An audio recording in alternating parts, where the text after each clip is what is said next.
Hello everybody, I'm Raphael Perry and it's time for some more Lone Wolf. As you can see, it's about 4:15 in the morning. My recording schedule is likely to be rather disrupted for the next few days. I may not be able to provide regular videos for a few days. My father's in hospital. I had to go to hospital with him last night because about 3 weeks ago I came down with some kind of nasty bug. I may have mentioned it in a previous video. There was a lot of vomiting and diarrhea, and then a few days later he caught it from me. I was out of action for about 5 days and still recovering for maybe half a week after that. He was pretty much out of action for about 2 weeks because he's older than me and his immune system isn't quite able to handle diseases as well as mine. However, the final recovery stages for the next week after that, he was still suffering diarrhea and vomiting, but in a vastly improved state. However, it relapsed and began to get really bad again. And then for 3 days in a row, his vomit had nasty looking brown stuff in it that looked like soil, and we thought it might be dried blood. So I rang NHS 111 because, you ring 999 for an emergency. You don't bother 999 for something, that might not be life-threatening. You ring 111 for like a diagnosis and check. So they asked lots of questions, and he was actually too sleepy and feeling too feeble to answer questions. So, we agreed to have me ring them back. So I rang them back in the afternoon when he was up and about. He got up in the afternoon. He was in pretty good shape for a bit, but then there was some really bad vomiting and he was exhausted and went to bed again. So I called him up, and eventually they sent round an ambulance and we had to go to hospital. Fortunately, I had one video, and exactly one video in the backlog, because at one point I recorded 2 videos back to back recently. So that's how I was able to get a video up for today. Well, for yesterday now, really. Yeah, it's after midnight, so it's basically yesterday. So I'm recording this now. I will go visit my father frequently in hospital. So we got to hospital. I spent about 12 hours with my father in the hospital all night. I slept for about 10 or 15 minutes throughout the entire night. Mostly because there was a very old man with a head wound who was very confused and kept calling out for the nurses. He also frequently called out for police and someone called Phil. He would somewhat less often say, don't watch me, go home and look after my children. Sometimes he'd say, go home and watch my wife, or I want you to watch my wife. He then later on occasionally called out a few times for a woman called Cynthia, who may or may not be the wife, then tried to tell the imaginary police officers and Phil and the nurse that she's hurting my children, she's hurting the children. And he would also often say, I don't want you to be responsible. Occasionally this would progress to, I don't want you to be responsible for my head wound.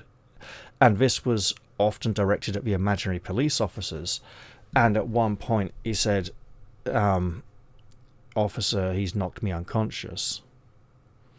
It sounds like he was trapped in memories of the past and unable to escape and was having a really horrible time.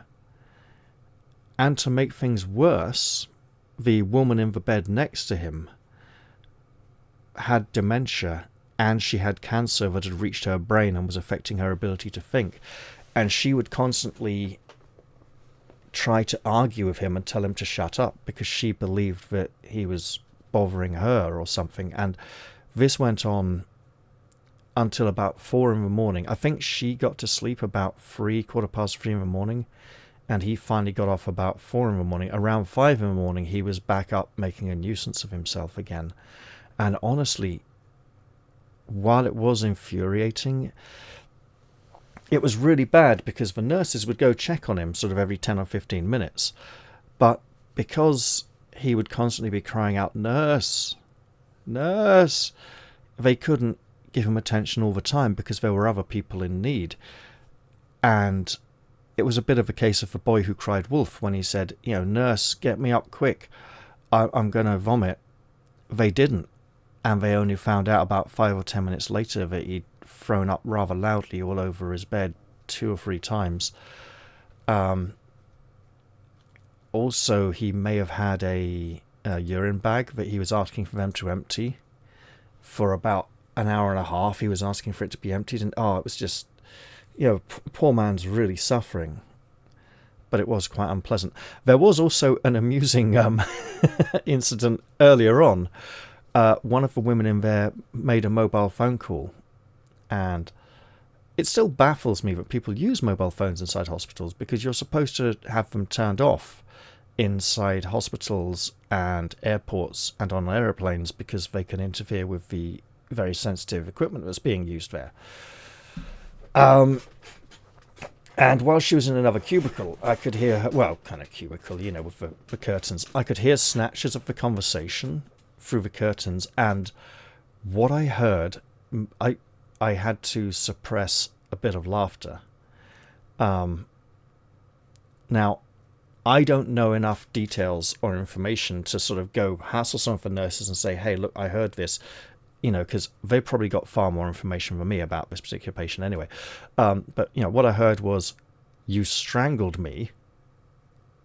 You strangled me. No, I did not give them a statement that you strangled me. Well, what's the bail? She's not throwing you out. No, you're not being thrown out." And whoever was on the other end of the phone line was obviously quite distraught and upset, and very, very worried that they were going to get, lose their home or something. It sounded like whatever situation or incident had got this person in hospital had been quite unpleasant and nasty, but it also seemed so ridiculous that and sort of hilariously funny that this person was, she was saying, "Look, no, yeah, I know you tried to kill me, but I'm but I didn't report it to the authorities, so you're not going to get in trouble about it. Yeah, I know what you did. You know what you did, but you didn't really mean it, and I'm looking after you." It was like, oh my God. I think it sounded like she was talking to another woman on the phone. I'm not sure, but anyway, as I said, I didn't have enough information to help. There were a few times when someone needed help, and I'd call the nurse's attention to it. Also, a lot of times when I actually helped the nurses look after and the doctors look after my father, basically acting almost as a nurse myself, if he needed to be repositioned in the bed or something, So they've determined that he was massively dehydrated from the 3 weeks of vomiting and issue from the other end of his body, as it were. And so he's being pumped full of fluids, and I stayed till like 9:30 in the morning. Then I went and got the bus home, and my God, that was something, right? I was following the signs to leave the hospital, and for some reason now, this wasn't the case the last time I was there, all of the signs leading to some kind of exit or way out of the building all led to fire exits, which are supposed to be kept closed at all times. And yes, there was an obvious button on the wall to open the doors, but these were all like a case of, keep this door closed at all times, don't open it, unless there's like the building's on fire or something. And I was like, well, how am I supposed to get out of here? I wondered if I was in a particular part of the hospital that is for people who aren't supposed to be allowed out, and that while they could still go through those doors, the signs might put them off, or if they're a bit addled in the head, they might believe they're not allowed to go through the doors, some kind of obvious psychological barrier to prevent them. So eventually I asked a nurse and was given permission to open the doors and go, is that fine, But yeah, so I'll be going back to visit my father today and check up on him. And hopefully he'll be able to come home soon. I came home to wash some of his clothes, so he'd have some clean clothes to wear when he got back to sleep, mainly. I had about a 5-hour sleep in the afternoon. And that's about it, really. So I may spend so much energy and time going to the hospital that I may not have much time to record in the evenings. I might be just too tired. But essentially, I've been, and I found myself, interestingly, watching things like how the trolleys are operated, how to put on the brakes on the trolley, how to take them off and stuff like that. Just observing what the nurses were doing, not commenting, not asking what they're doing, just sort of taking it in. And I spent most of the night wishing I had something to read. Didn't want to ask the nurses for something to read because, I wouldn't have minded if it was like a medical textbook or something. Just something intelligent and meaningful with lots of words I could immerse myself in would have been really great. But it seems like such a trivial request to make in a hospital where there are people who desperately need help and medical attention, to waste a nurse's time to have them go off and look for something. So I was like, no, I won't ask. So I didn't. So basically I need to look after the house and go visit my father and look after him and stuff, just so that when he gets back home I'll be able to help him with his recovery. And I didn't really need to say that much of any of this in the beginning of this episode. But I felt, given that it's taken me this long to get round to actually recording tonight, when I could have started hours ago, but I was just too exhausted and unmotivated, and I just had to, do a few things to build up enthusiasm and energy levels again before I could get this far. And that it's now like 4:30 in the morning, and I'm going to need, in 4 minutes' time it'll be 4:30, 3:30ish or something. Anyway, I may need to go shopping and do other things tomorrow as well. So yeah, basically it's a real shame because he was improving, then he just got worse and he needs help. And he really appreciated me being there to help him. And of course, they let me stay because I came in with him. But now I'd have to come during visiting hours and I'll be more limited in what I'll be able to do. I'll see if I can take him some fruit and maybe some clean clothes, and a few other things tomorrow. We'll see how it goes. But yeah, it's got to be really... Look, I know what the night was like, and I imagine he's not having a very pleasant time now. I did telephone today twice, tried to get a message through to him, check he was doing okay, and the nurses were too busy to even, just take him a quick message to let him know his son rang up to wish him well. So, yeah. I called my sister. She'll probably be coming to the hospital with me tomorrow. I didn't call my brother or his wife because they're on holiday. And I didn't call my mother because she's on holiday with my brother and his wife and their children. So... yeah, I just hope it all works out well for him, and when he gets home I'll be looking after him as usual.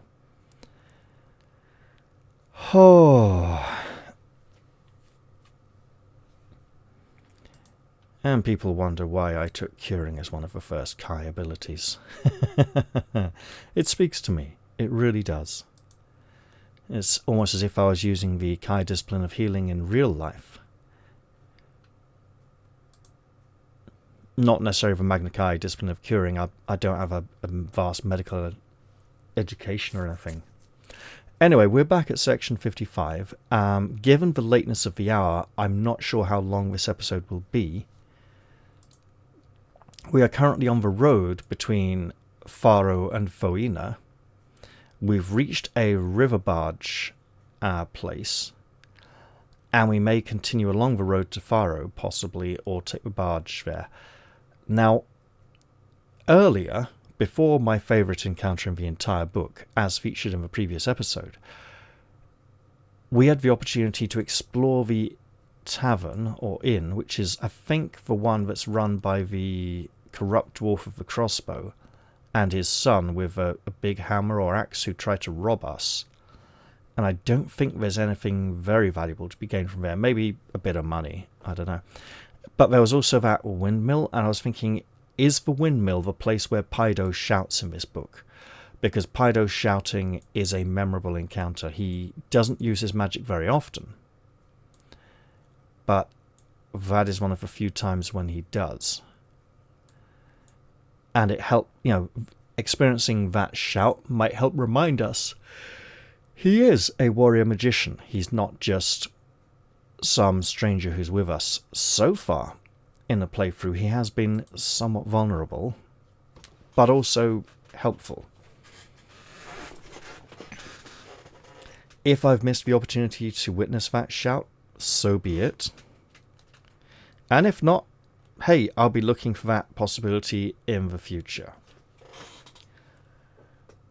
Apologise for spending so much of your time letting you know about stuff going on in my personal life, but I feel it may impact other videos this week, which is a real shame because, wait for it, you know what, sod it, since we're mentioning stuff anyway, Monomyth, the new patch for Monomyth will be available soon. I've referred to this recently in videos across the last couple of weeks, saying there's something coming up that I would like to record.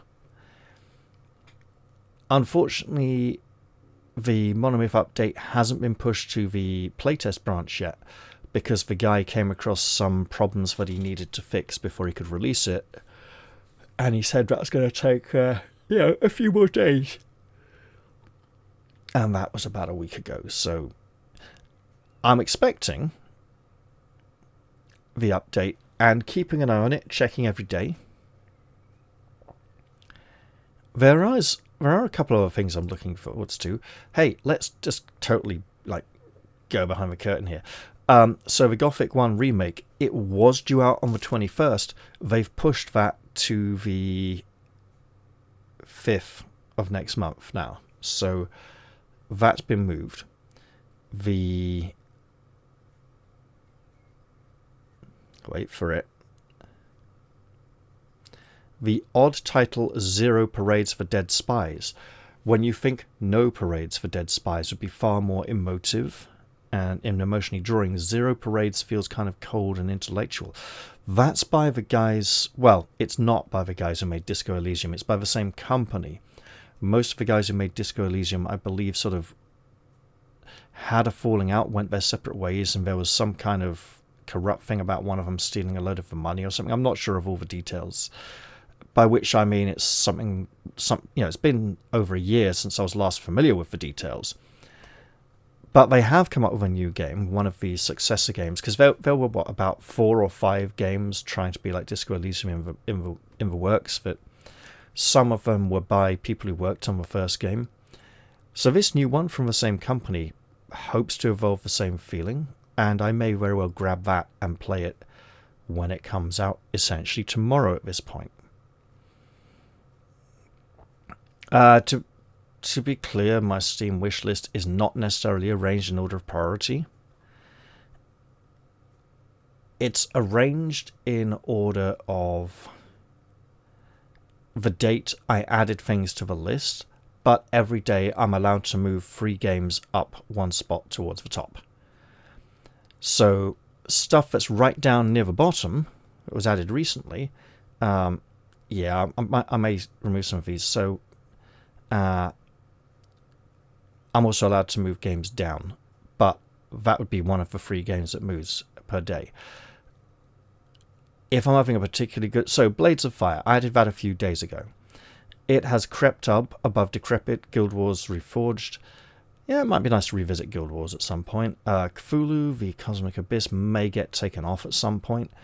Sister Ray, added very recently, I believe after Blades of Fire. Routine was added a while ago, but it keeps shifting down because of the reviews, which are very positive. But the things reviews say about the game give me concern, because the negative ones suggest that I might not like the way the game story plays out, or it feels like the player's actions have very little influence on the story. And I'm not talking like multiple endings here, I'm talking like really very little influence at all. Menace is from the guys who made Battle Brothers, but it's a science fiction version. I may shunt that up a bit. So yeah, if I'm having a particularly good day or deserve a little bit of a pick me up or something, I may have an extra little free game shuffle. And some of the moving games are in groups that are kept one game apart. And yeah, there's a lot of stuff on here. Additionally, wait for it, some of the games on my Steam wishlist are not for me. They're for friends who I know would be interested in them. And I'm like, so I keep an eye on the game to track it. And no, I don't necessarily want to do the tracking thing and get constant updates about the game, but I want to sort of check up on it periodically. And it's a reminder, hey, so-and-so might have a birthday soon, or I might get them a present.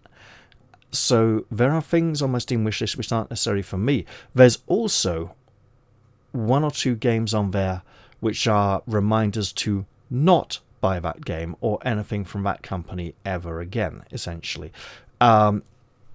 One such thing, actually. Well, the obvious one is Hellraid, right?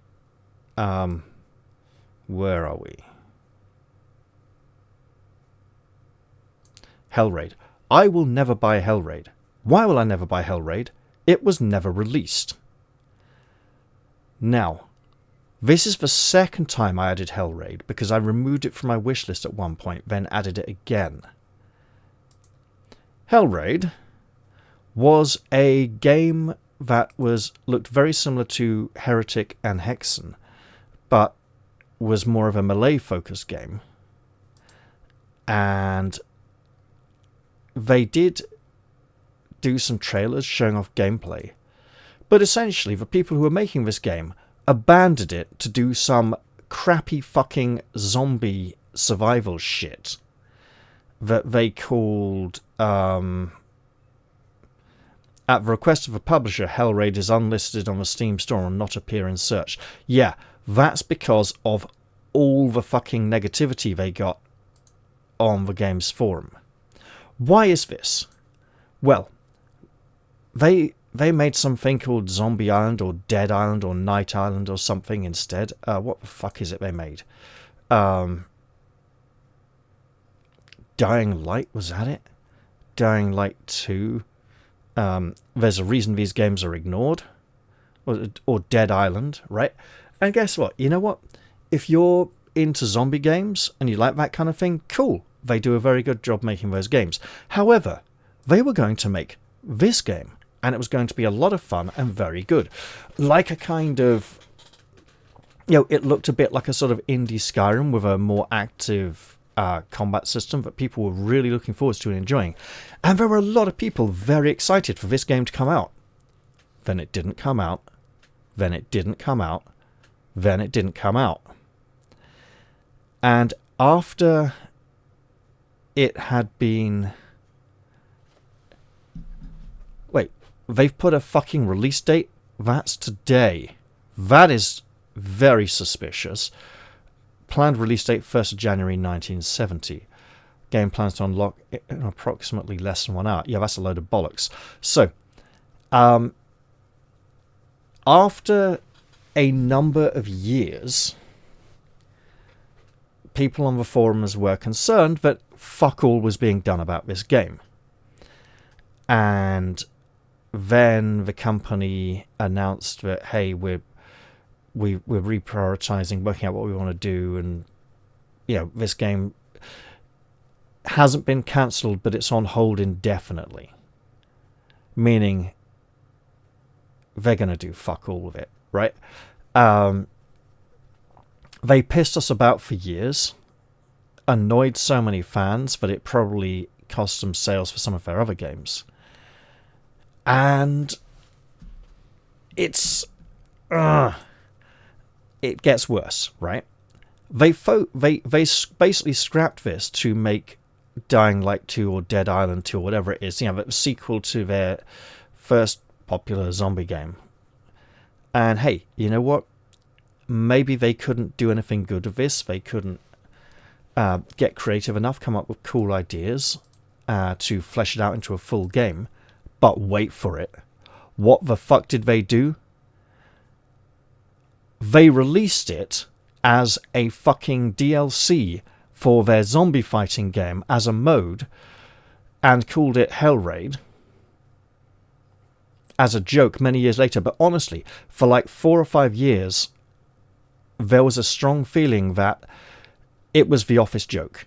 And essentially, like, at a Christmas party, they'd be like, oh, hey, what are we going to make next? And someone would go, oh, well, we could always actually fucking finish Hell Raid. And they'd all have a laugh about it. And fuck all would ever get done. Essentially, it felt like there was no love for this. The developers hated it. And, there's been plenty of discussion on the forum saying, you bunch of cunts, basically. Because they are. However, let's look at this. Because one of these games has a DLC called Hell Raid, which is hyped up as a, hey, play the game a totally different way with like swords and axes and stuff instead of guns. For like half a fucking hour or something, and this created a separate fucking backlash of people going, so you cunts are finally going to pretend you released Hell Raid when you just made some shit instead, bunch of arseholes, basically. I'm never going to buy a single thing from them. So Hell Raid is on my Steam wish list to remind me to never buy anything from these cunts, because that is how they had something there. Dying Light, Hell Raid.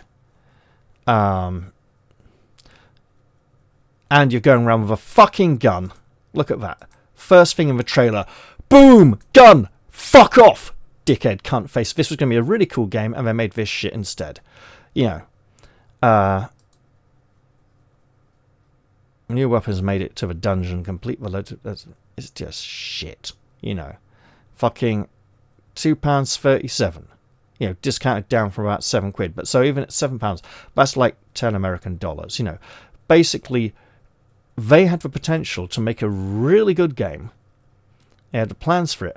They showed off, outside areas, world building scenery they were working on, and then they did this. Turned it into a piece of shit for their shit fucking shoot bullets at zombies game to piss off everyone. And so obviously now, one moment, getting back here. Obviously now, they have requested Steam to hide the original game listing so they don't get backlash, so people can't search for it and then go to the forum and post negative things about it. Like, you evil cunts, what the fuck is wrong with you? How are you still in business, you bastards? Right? Absolute bastards. Absolute shit cunt fuck wankers, Pissed me off, pissed a whole load of people off. And so it's on my wish list, partially as a stubborn declaration of intent, like if they'd actually made this thing and put effort into it instead of just making the same fucking zombie game all over again, then maybe I would have really liked it. And also, as a reminder, yeah, these are the cunts. Don't do them any favours, don't give them anything, So yeah, there are many reasons why things are on my Steam wish list, and not all of them are because I want to buy them. Well, at least not for myself, anyway. So, let's actually get focused and start playing now. Oh, it felt good to get all that out. You know what? I'm really tempted to just cut the recording here and do a reintroduction because it felt good to say all this stuff. But you know what? Fuck it. I'm leaving it in. I'm leaving it in. It's in the episode. You know, the comment section's there if any of you want to react to any of the stuff I said. Like, oh my god, shit. That sounds like that woman was strangled. Maybe you should have tried to contact the police or something. Well, yeah, but I was in hospital. I didn't have a way of contacting anyone. And, like I said, I'm pretty sure that the people who brought that woman into the hospital would have given, you know, a lot of relevant information, like, you know... And the woman on the phone didn't sound like she'd been strangled. You know, she didn't sound like her throat was all harsh and crushed. So it didn't sound necessarily that bad. But, God, I don't know. It's, you know... And obviously, I don't know if she came in an ambulance or some people brought her in or she brought herself in. If she didn't come in an ambulance, then the people who brought her may have withheld information. But I'm not sure that the snatches I overheard from that conversation were helpful enough on their own to definitively provide assistance to, you know, the medical professionals or any of the people there, and might have just made trouble that the woman didn't really need and make things a whole lot worse. Plus, she got moved out of the room after a while, and I didn't see her. They were moving people in and out of that bit so fast that, yeah, it didn't feel like it was my right to intervene. May have just made things worse, you know.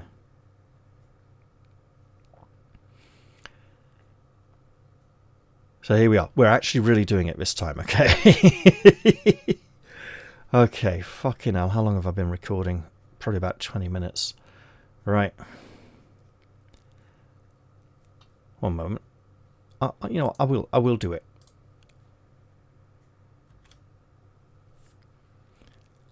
There. I've restarted recording just so I can cut out the first part if I decide to. So, hey, welcome back. It's time for some more Lone Wolf. I'm Raphael Perry. If you listen to the first part of this episode, I really appreciate it. I haven't decided if I'm going to keep it in yet, and if I don't, hey, you won't have heard it or seen any of it because I'll have just cut out that part of the recording. But it felt very good to let it all out. I probably will just include it anyway. Who knows? Additionally, hey, I have separated these special items into a list of 12 and items stored at the Kai Monastery. The items stored at the Kai Monastery are all from earlier books in the series. Nothing from this book has been put in the stored at the Kai Monastery section. The Kazan Oud amulet was from book 7. You know, the Map of Somlan from book 1. Map of Kalt from book 3. Barnadon's Crystal Star amulet. We will take it with us in book 9 because I think at one point it may be slightly helpful. Bluestone Triangle, not that useful after book 5. Even though it's from book 3, and it's not necessary in book 5, there are other ways of getting around the situation. Got 2 large diamonds, which don't seem to have done anything. It's interesting that the Kai Monastery seems to have become a museum dedicated to displaying all of the items and artifacts Lone Wolf has collected on his adventures, rather than being a place for monasticism and study of the disciplines to help protect the kingdom from the menaces of the Darklords. Shafts of sunlight break through the slate-grey cloud, and the rain eases off and finally stops. You ride across the rolling valley floor towards the River Foan until the track stops at a ramshackle house perched precariously on the riverbank. An old wooden jetty juts out from the side of the house, its platform almost submerged in the rain-swollen river. A notice board standing in front of the house reads, "Ferry House Landing. Passenger barges to Faro embark from this jetty. Barges to Fuina embark from opposite bank. No cattle, wagons, caravans, or herd animals unless by special arrangement. We have horses. Horses could technically be considered herd animals, although I imagine the herd animals notice is more about cows, sheep, pigs, that kind of thing. Animals that are kept as a herd for, by people, as opposed to wild herds of horses. So we can wait here for a barge to Faro or investigate the ferry house while we wait. Let's do that. You climb the creaky stairs that lead to the front door and rap the wrought iron knocker. The door squeaks open slowly, and you are greeted by what appears to be a bundle of rags and hair. After staring at it for a few moments, you realize with disbelief that the ill-smelling mound before you is alive. The hair parts, and a face appears, creviced with dirt-encased wrinkles. "What do you want?" creaks the old woman, grinning a yellow, mirthless grin. We have not met Jacko. Where would we have met Jacko? I imagine at the windmill earlier. So we have not.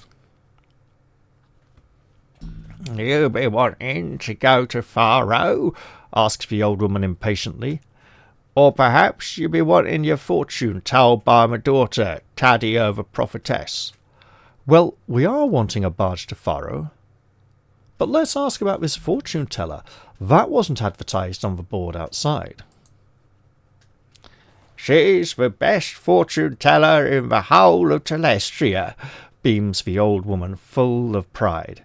"She's never wrong about what she sees, though there's some folk who'd rather not know what's in store for 'em. If you be wanting your fortune read, it'll cost you 20 loon, in advance, if you please." We can pay the old woman 80 gold crowns, 80 loon, or 20 gold crowns. Ask her about the barge to Faro, or leave the ferry house. We do have 27 gold crowns. I think we will pay this exorbitant rate, because the benefits may be quite good. And I don't remember that many false fortune tellers in the Lone Wolf series trying to scam us. Additionally, we get so much money at the start of each book that we'll probably be okay. We just might suffer a bit. And when we get to Faro, we'll have the whole fight over Helgast anyway.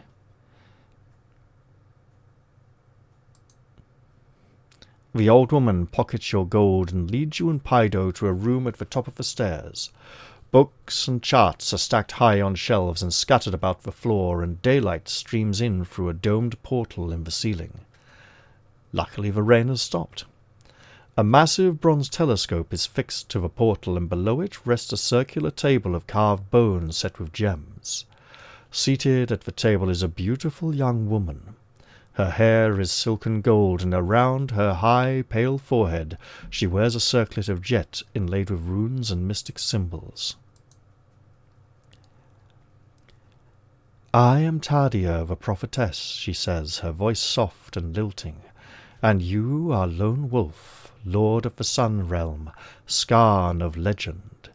Pido reaches for his sword, but you stay his hand, for you sense this woman wishes to help, not harm you. "We live in an age of great peril. Your enemies of old are our enemies. They stand poised to conquer our land, and I fear we are too weak to resist them. Your purpose is known to me, and I will aid you all I can in the hope that you will fulfill your destiny and destroy the champions of darkness."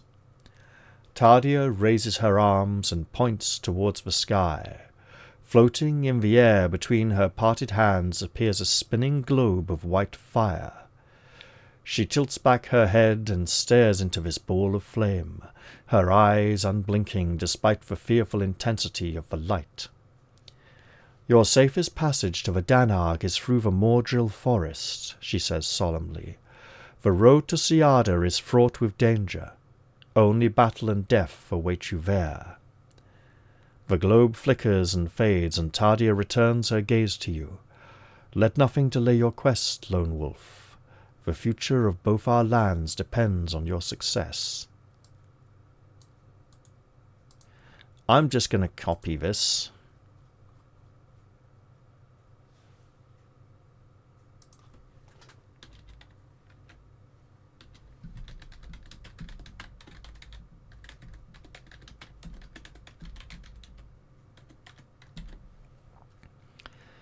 Section.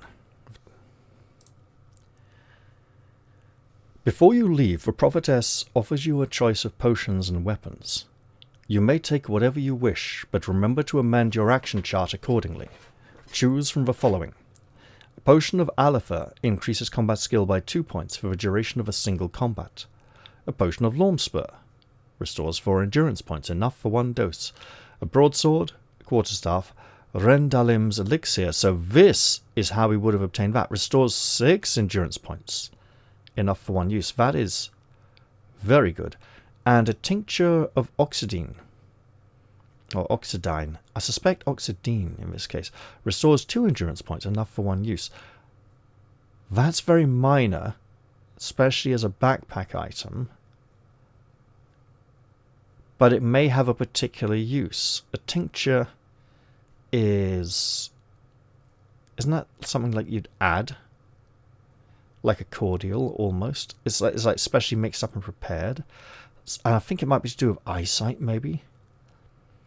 All are backpack items. If you're infected with the Korvax bacillus, fortunately we are not, you may use the tincture of oxidine to cure yourself. So it does have a use. Right. What do we have? We have 3 empty slots. Excellent. Now, whilst it's tempting to take the potion of Lormspur, we do have one already. And a number of you in the comments section have reinforced the idea that I should try and cram in as many consumable items that boost combat skill for some of the much harder fights in this adventure. So,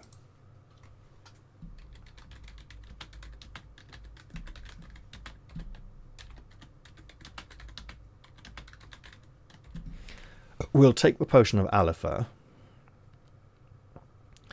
We'll take Rendalim's elixir.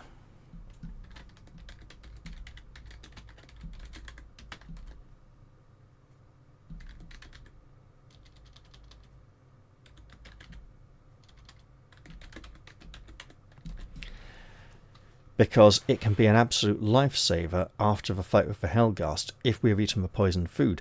However, a potion of Lormspur will do. And I think I'll take the tincture of oxidine as well, because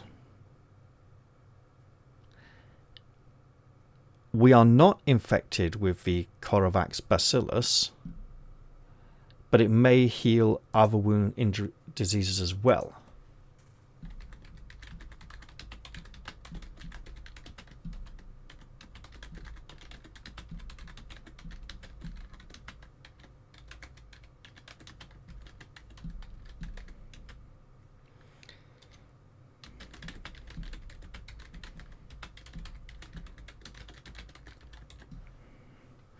I don't think that's like if you are infected with the Korvax bacillus at some point in the future you can use it. I imagine this would be if you have it already, you can use that to heal yourself before you leave. Once you've made your choice, you leave the ferry house and continue. You may take whatever you wish. So this isn't choose a single item. Once you've made your choice, you leave the ferry house and continue. So as you descend the steps of the ferry house, Paido catches sight of something glinting in the distance. "It's the barge," he says, shielding his eyes from the sun, which is shining at last. A team of bedraggled Gorkas are hauling the vessel upstream, seeming unaffected by the storm's strengthening flow. Eventually, the barge arrives at the jetty and stops to allow a motley assortment of peasants and travellers to disembark. "You two going to Faro?" asks the captain. "The fare's 40 loons apiece, and that includes your horses." If you want to board the barge, pay the captain 40 loon, or 10 gold crowns, which we no longer have. Although, hopefully, we'll still benefit anyway. We cannot afford to fare, so whether we want to board or not, we travel on by road. We had best make delay no longer, Lone Wolf, says Pydo, looking anxiously at the afternoon sky. The highway's no place to be after dark, and we're still a long ride from Faro. You nod in agreement and spur your horse along the track towards the village of Topham. We do have the lodestone. Your horse becomes skittish when it sees the abbey loom into view. Oh, so we're riding back. The painful memory of the Vordak attack is still fresh in its mind. Pydo's horse behaves in exactly the same manner, and you are forced to ride cross-country, making a wide detour to avoid the abbey before rejoining the track and reaching the Great North Road.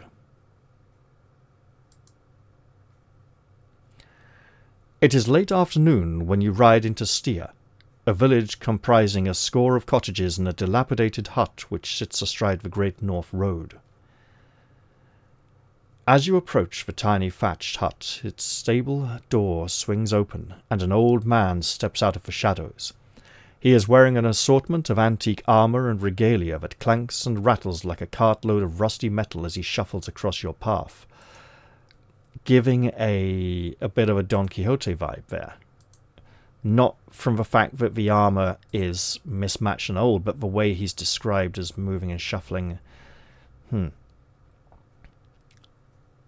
"Hold there, strangers," he blusters, his croaky voice full of self-importance. "Proceed no further till you pay the toll." You draw your horse to a halt and stare down at the ridiculous-looking figure. "By what authority do you levy a toll on the Queen's highway?" asks Pydo, irritated by the delay. "By the authority of the Queen herself," retorts the old man indignantly, pointing with a crooked finger at a placard on the wall of his hut. It bears the faded seal of Queen Yvain, but the board is so weathered that the words above it are illegible. "We travel to Faro on royal business," you say, showing the pass given to you by Lord Adamas. "Stand aside and let us proceed." The old man snatches the pass from your hand and scrutinizes it, though it is obvious that his eyesight is so poor that he cannot read the contents. "Bah!" he snorts, thrusting the pass back into your hand. "It's a forgery. You'll not fool me with that worthless scrap of vellum." "And will not be taken in by a greedy old fool whose wits are as rusty as the armour he wears," shouts Pydo angrily. As his words echo along the street, a dozen villagers armed with an assortment of farming tools come to investigate the commotion. They form in a line behind the old man, ready to enforce his demand. This sounds like the village may be taking advantage of his senility to rob travellers. That's an impressive codpiece, by the way. What is the toll, you ask? "Only a trinket you may have that takes our fancy. That is all. 1 item apiece, and you can continue on your way," replies the old man smugly. "But let it not be said that we are without wit," he snaps, glaring at Pydo. "We Steans pride ourselves in our sense of fair play and our love of riddles. Therefore I shall make you an offer that satisfies us both. Answer me one riddle correctly, and you can pass through our village without paying the toll. Answer wrongly, or give no answer at all, and you must pay the toll without question. Is it agreed?" We can agree to the old man's terms. Joe does seem to love number-based riddles. "Good, good," he exclaims gleefully, twisting his droopy moustache as he paces the muddy road. Droopy moustache? There's no moustache in this picture. "Answer me this riddle. If a brick counterbalances 3/4 of a pound plus 3/4 of a brick, how many pounds does the whole brick weigh?" If you can answer the old man's riddle, write down the solution and then turn to the entry of the same number as your answer. So, 3/4 of a pound is a quarter of the weight of the brick. So £3, right? If you decide to make a guess, the section corresponding to the correct answer will have a footnote confirming that it is indeed correct. So yeah, 3/4 of 4 is 3, right? So if a quarter of a brick is 3/4 of a pound, half a brick is a pound and a half, 3/4 of a brick is 3 1/4, right? And then the 2 1/4, and then the 4/4 of a brick is 3. So we're just going straight to number 3. It's like one of those trick questions, you know, if it takes 2 men 6 hours to dig a hole, how long will it take them to dig half a hole? Or the one that's going around the internet at the moment is, if it takes a group of 40 musicians 40 minutes to play this famous piece of music, how long will it take a group of 60 musicians? To which the answer is obviously the same amount of fucking time. It's a piece of music. The length of the music doesn't change based on the amount of musicians involved, unless they're doing it wrong, in which case it'll sound bad. I haven't actually looked at the answers people are trying to give for that one, but it's like, it doesn't bloody change, right? So, number 3. The villagers give a spontaneous cheer when they hear you answer the old man's riddle correctly. Well done, he says. You are right. If a brick counterbalances 3/4 of a brick plus 3/4 of a pound, then a quarter of a brick must weigh 3/4 of a pound. The whole brick must weigh 4 times as much as this, which is, of course, 3 pounds. The obvious result, in addition to going, oh, if, 4 3s or 3 4s, right? It's like, if 3/4 of a pound is a quarter of a brick, then it'll be 4 times that. So it's 3 pounds. Because you can go, oh, what's 4 times 3/4 of a pound? Or just go, it's a quarter of a pound for a quarter of a brick. And there's 3 of them. There you go. Yeah, so the villagers are as good as their word. They stand aside and wish you safe passage as you leave Styr and continue your ride north. The sun is setting as you catch your first glimpse of Faro on the road ahead. Mud-coloured walls, tall and fortified, surround the houses which sit atop a broad, grassy rise known as Fortress Hill. Soldiers in tunics of scarlet and grey patrol the walls and stand guard at the huge wooden doors that grant access to the town's south quarter. You ride along the strange dirt road towards a stone bridge which arches across a man-made canal encircling the hill. Once over the bridge you pass up a ramp leading to the gatehouse. At the gate, a square-jawed soldier in silver chainmail demands to know your business before he will allow you entry to the town.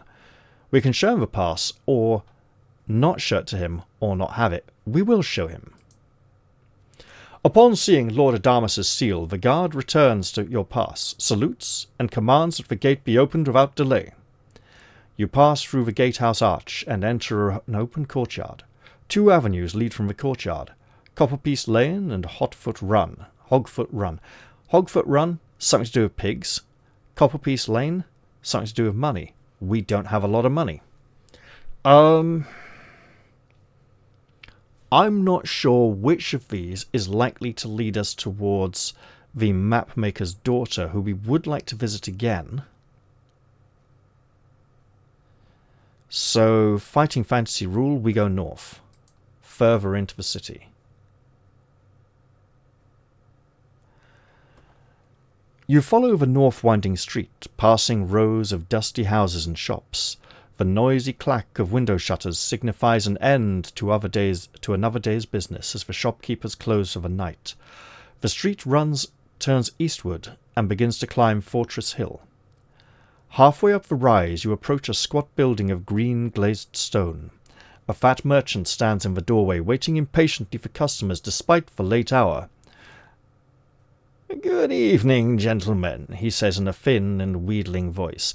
"Welcome to the Emporium of Radis, the storehouse of miracles." Through the open doorway you can see that the shop is brimful of curious magical paraphernalia. We don't have a lot of money,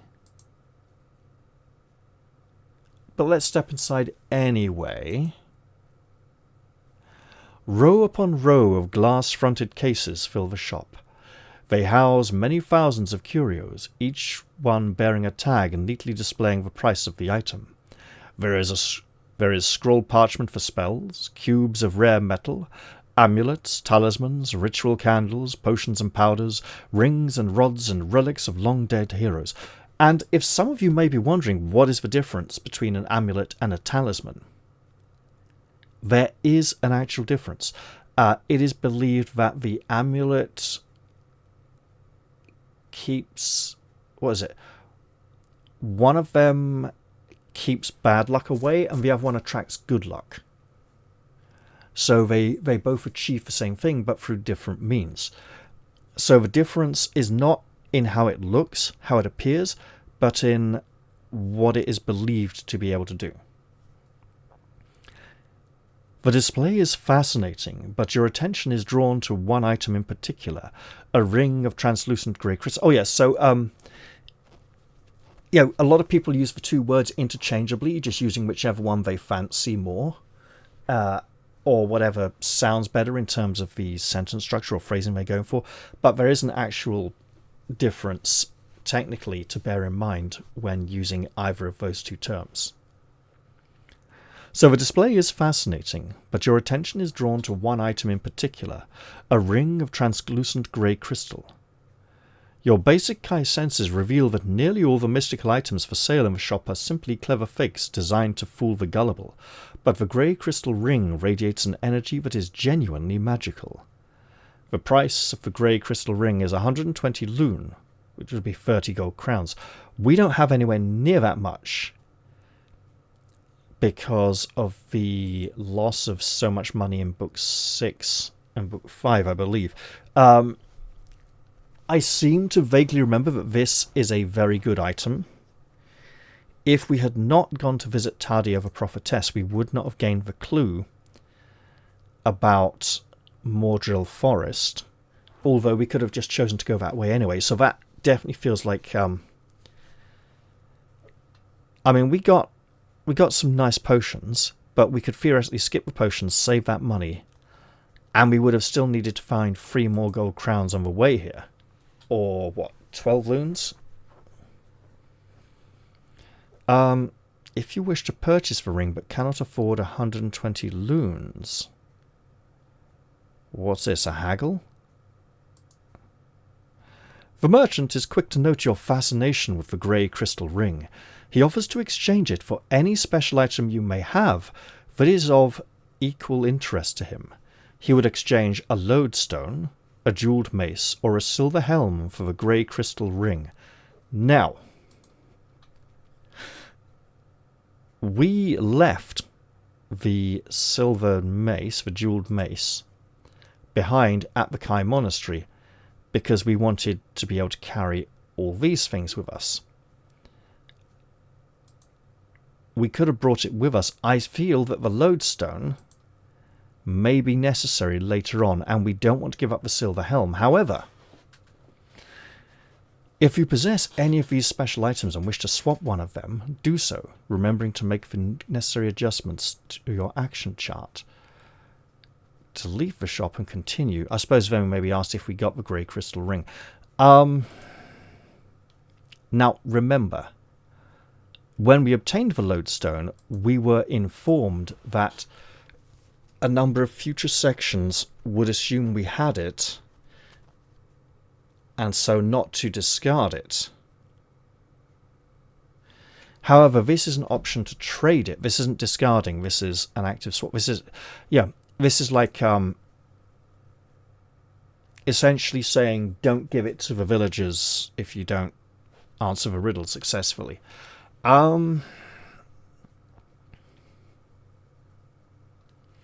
So the lodestone, it's like magnetic. It's drawn towards things. That's why it feels heavier than it is.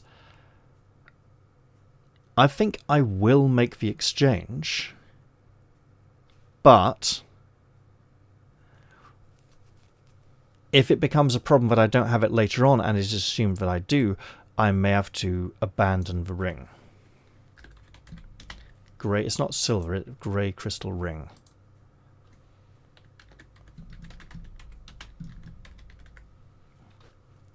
Which we may be able to learn more about. I wish I'd brought a jeweled mace, because, hey, I could have just brought less fire seeds over. What would I have left behind in exchange for the grey crystal mace? Probably the dagger of Vashna, to be honest. Yeah, okay. Okay, edit, undo. If we there's a moment in book 9, I believe, when the dagger of Vashna can be very useful. We will put it at the top because it is a dangerous magical artifact which should not fall into the hands of evil. So if we leave the dagger of Vashna behind, how would I have known to bring a jeweled mace with me, though? That is really weird. Maybe because it's never been used for anything. And I'm only doing this because I literally sorted special items into the 2 categories before I started this recording. I should have done it at the beginning of the book. Sure, we'll give him the jeweled mace. You arrive at a flagstoned quadrangle. It is well lit by street lanterns which hang from the first floor balcony of a large and unusual building constructed of blue stone with silver and scarlet veins running through it. The bricks have been polished to give a mirror-like shine. A huge wooden door banded with copper dominates the entrance, above which a bronze cast depicts a flaming broadsword with the words Temple of the Sword engraved along the blade. So coming in here from the south, we cannot visit the mapmaker's daughter. The only way to do it would be to presumably get a barge, so we would have needed 30 gold crowns or more at the start of the book. Hey, it is what it is. Beyond the temple, a street ascends to a stone watchtower. It is built on the peak of a hill and dominates the town. We do have pathsmanship, I believe. We do. To the left of the main door, you notice 3 symbols engraved in the speckled blue stone: a bed, a horse, and a loaf of bread. You recognize their significance, for you have seen similar markings on hostels and monasteries during your travels in the east. By displaying these symbols, the monks of this temple offer travellers a meal, stabling for their horses, and a bed for the night. Let's investigate the watchtower. We'll probably have to come back here anyway. 2 sour-faced soldiers stand guard at the watchtower door, grumbling about the foul weather. They view your arrival with displeasure, mumbling curses under their breath as you bring your horses to a halt. "What business have you here after sundown?" growls one, the shorter and fatter of the 2. "We would like to see your commanding officer," replies Pydo, in a tone befitting his lordly rank. Unfortunately, neither his tone nor his travel-stained tunic impresses the surly soldiers. They refuse to grant his request out of hand. We can show them our pass. I think the old man is the one who rejects it out of hand. I don't think they're going to destroy it. One of the soldiers snatches your pass and gives it a cursory glance. Even the presence of Lord Adamas's seal does not little to impress him. "Shield Warden Nedro is visiting Siada," he says. "He's not due back till tomorrow. You'll have to wait till then to see him." He hands back your pass and returns to his post. "Come," says Pydo, "let's find ourselves a roof for the night. We can come back tomorrow if need be." You nod your agreement and follow Pydo as he descends the hill track leading back into the town. At the quadrangle, you decide to stop at the Temple of the Sword and inquire about a room for the night. You dismount and climb the steps leading to the temple doors. An old man in brown robes answers your knock and invites you and Pydo inside. A novice attends to your horses. Stepping through the door is like stepping into another world. The air is sweet with incense, and the flickering light cast by a long row of squat red candles does little to illuminate the interior. You follow the old man along a vaulted corridor, down several flights of stairs, and finally into a torchlit refectory. A delicious smell of cooking wafts from an open hatch in the wall, together with the sounds of people in the kitchen beyond. "Be seated," says the old man, pointing to a stout oak table laid out for supper, "and enjoy our humble food. May it revive you after your travels and fortify you for the road ahead." Another monk enters the chamber carrying 2 steaming plates of hot stew. He sets them down before you and blesses the food with the words, "Gaj kokzutag." You are hungry after your day's journey and must now eat a meal or lose 3 endurance points. Now that sounds suspiciously like Gaiac. Let's check. Loan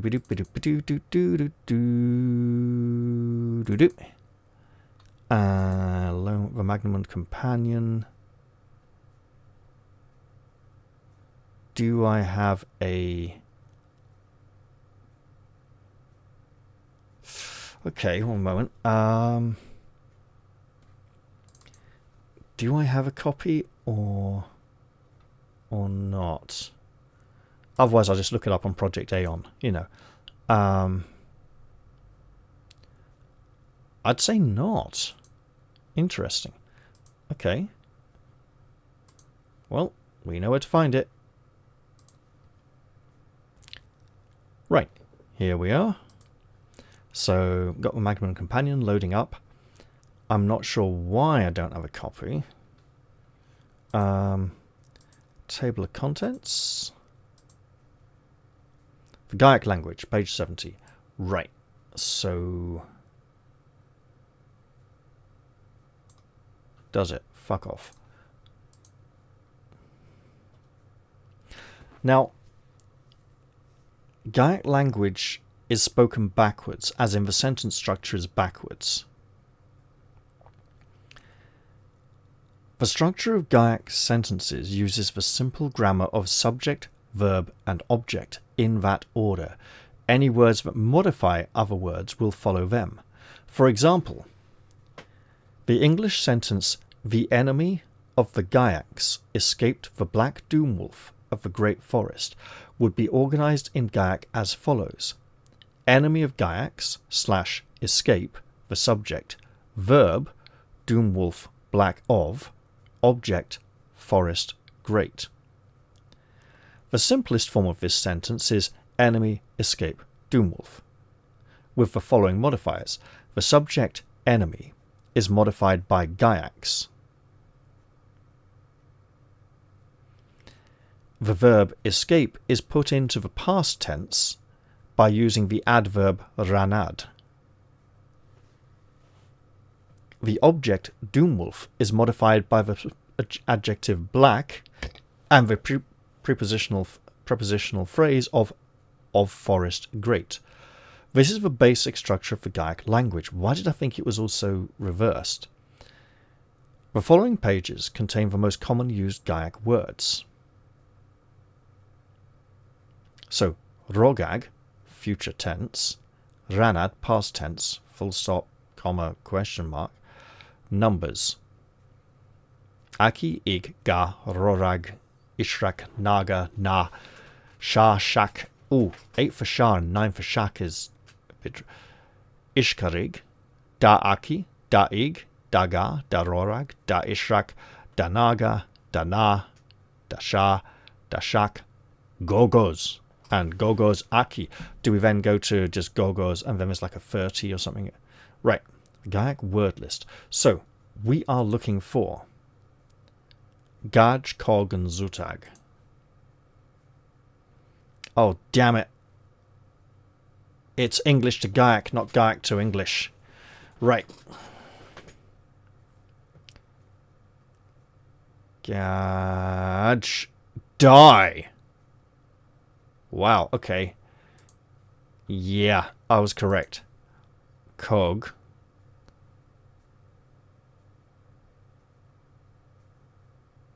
Carg, no. Cog in agony, would it be like a Zutag?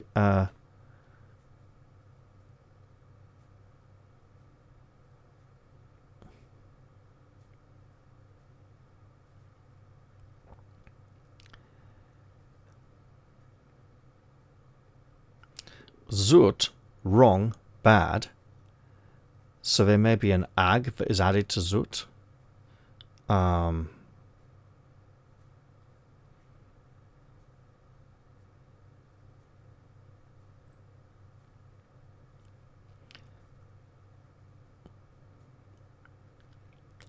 Zutgorak, no. Zutag, pain / hurt. So yeah, he's speaking Gaiac. Is he using the correct Gaiac sentence structure or using it incorrectly?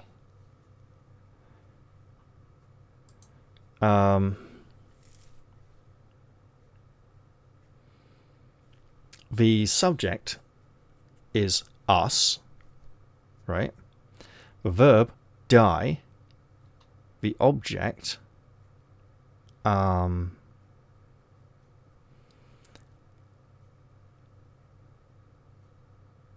in agony just come after, right?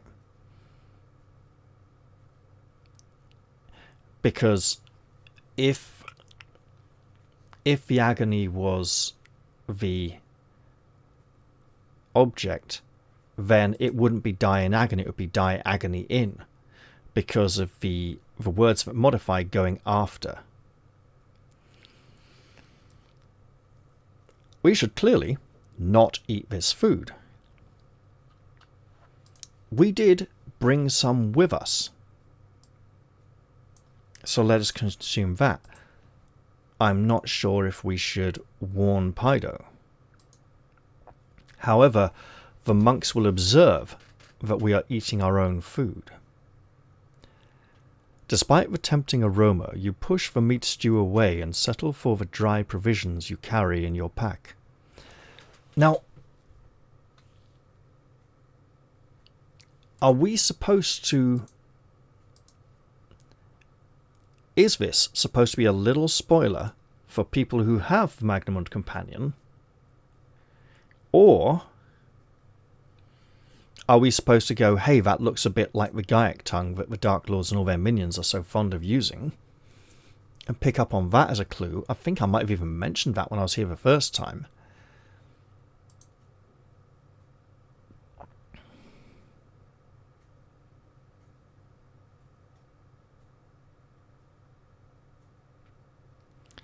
Tricky. Or, because there are times when as Lone Wolf we are able to understand the black tongue of the Gaiacs. On this occasion it was presented with no context. The monk just kind of comes out, and as he puts the bowls down he sort of bows his head before him and says, "Die in agony," and walks off. And we're like, okay, he just gave us a nice little blessing over the meals. And yeah. Despite the tempting aroma, you push the meat stew away and settle for the dry provisions you carry in your pack. The monks appear upset by your refusal to eat their food. They whisper to each other and cast anxious glances at your untouched plate. Pydo eats his stew, smiling delightedly as he fills his empty stomach. The monks hurry out of the refectory and return minutes later in the company of an elderly man dressed in a hooded black robe. He carries a long black staff. "Has the Vaqueros eaten?" he asks, his voice strangely cold and monotonal. "Yes, master," reply the monks, "but the Kylord refused." Your skin prickles with fearful premonition, for you are in the presence of a powerful evil. With a pounding heart you rise from your seat in readiness for combat. We do have a bow, and might as well use it. Summon the brothers, commands the menacing figure in black. You draw an arrow and fire, felling one of the brown-robed monks as they rush to the door. The other escapes, slamming shut the door as he hurries to obey his master's order. We can fire our bow at the remaining black-robed monk, who is very menacing and very evil. Wait. So a normal non-magical arrow would probably not be much help. But let's do it anyway. Because we don't know exactly what this is, right? You draw and fire an arrow at the monk's head, and we will now mark off the 2 arrows we have used. I would have marked the first one on its own, but I saw the option to shoot a second. At the same time, he spins his black staff with incredible speed and dexterity, creating a whirl of darkness. There is a brief flash as your arrow enters this spinning vortex and is smashed to fragments. Before the fragments have settled on the floor, you shoulder your bow, draw your somersault, and leap forward to catch your enemy off his guard. The sinister monk is shocked by the speed and ferocity of your attack, but he recovers his senses in time to parry your first blow with his black staff. A splash of hissing sparks lights the room as your weapon scrapes along the jet-black pole and glances off its twisted tip. You raise your arm to strike again, but you are distracted by Pydo's scream of alarm. His face is deathly pale, and his hands and arms are trembling uncontrollably. With a groan, he collapses, scattering plates and cutlery as he hits the table and rolls unconscious to the floor. We'll have to help him after the fight. A distant, echoing whistle issues from the monk's open mouth. Steadily it rises in pitch until it passes beyond the range of your hearing. At that moment, a terrible pain courses through your head. The pain and pressure grows until your skull feels ready to explode. But we do possess the Magnakai discipline of Kai Screen, because I changed it at the start of the book, instead of taking animal control. You close your eyes and summon the power of your discipline. Drawing on your psychic reserve, you project a mental barrier to deflect the attack. Instantly, the pressure in your head decreases and the pain subsides, releasing your senses from the icy paralysis of psychic shock. Suddenly, the attack breaks off, the abruptness of its passing leaving you reeling. As you open your eyes, you see at once the reason why the attack has ceased. A ghastly transformation is taking place before your eyes. The monk's face is writhing and contorting as the skin tightens and grows darker. Tattered flesh drops from his sunken cheeks to hang in festoons beneath the exposed jawbone. A sickening dread fills your heart as you recognize the creature standing before you. It is a Helghast, a nightmarish agent of the Darklords. Its demonic eyes glow like red-hot coals as it shrieks and raises its long black staff. You cannot use the dagger of Vashna, the jeweled mace, or the magic spear in lieu of the summersword to fight this Helghast, because those weapons are not capable of protecting you from its impending attacks. See, for reference, sections 47 and 308. Okay, well that's section 308. A cold blue fire burns at the tip of the Helghast's staff, but the chill of its icy flame is thawed by the golden fire of the sun sword. Sword and staff collide with a deafening sneeze, apparently. Oh dear. Sword and staff collide with a deafening boom, and a crackling web of energy surrounds you both, scorching the refectory walls of its blistering intensity. Oh, this one's combat skill 38. I could have sworn it was 34. Without... Oh well. This creature is immune to Mind Blast, but not Psi Surge. Unless you possess the Magnakai discipline of Psi Screen, you must reduce your endurance by 2 points at the beginning of every round you fight this creature. Okay. If you have completed the Law Circle of the Spirit, you may increase your combat skill by 2 points for the duration of this fight. I can see this may become a pattern in later books. Remember to double all endurance point losses sustained by the enemy due to the power of the Summersword, so we are fighting at -4.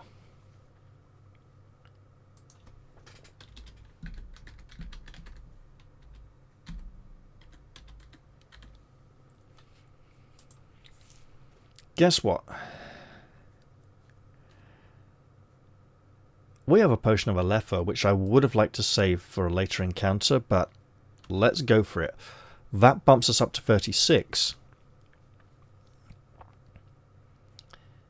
To -2. And then if we had completed the discipline, the cycle of the spirit, that would then boost us up to the 38 this creature, his horrific individual, has. Let's hope for some good dice rolls. And let's go look at the combat resolution chart first. A 3. That's not ideal. We each lose 4.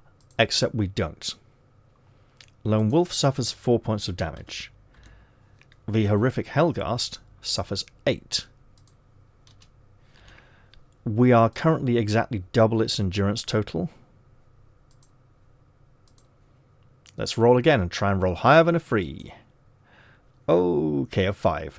Lone Wolf suffers 3 endurance points, going down to a 21.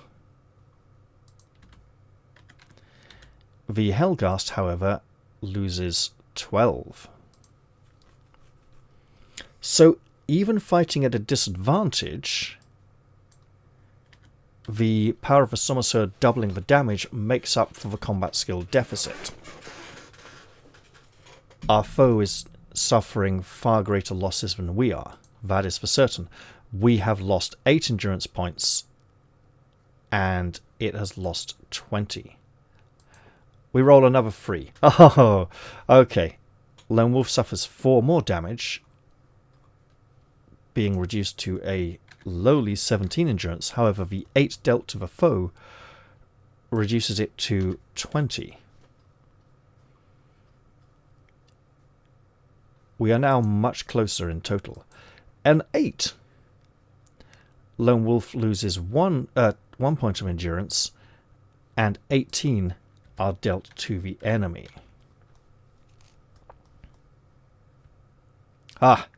2 points remain. Whatever we roll, a 1. Lone Wolf loses 5 points of endurance, and the enemy loses 4, which is enough. Yes, I was doubling the enemy damage there. And there was me hoping that we'd be able to erase that.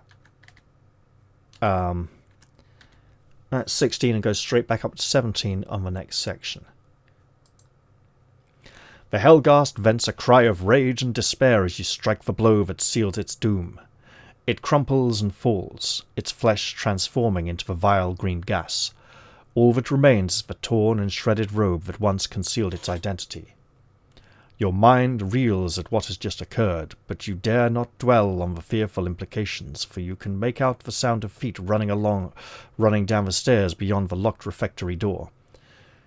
You rush to Pydo's side and shake him, trying desperately to revive him.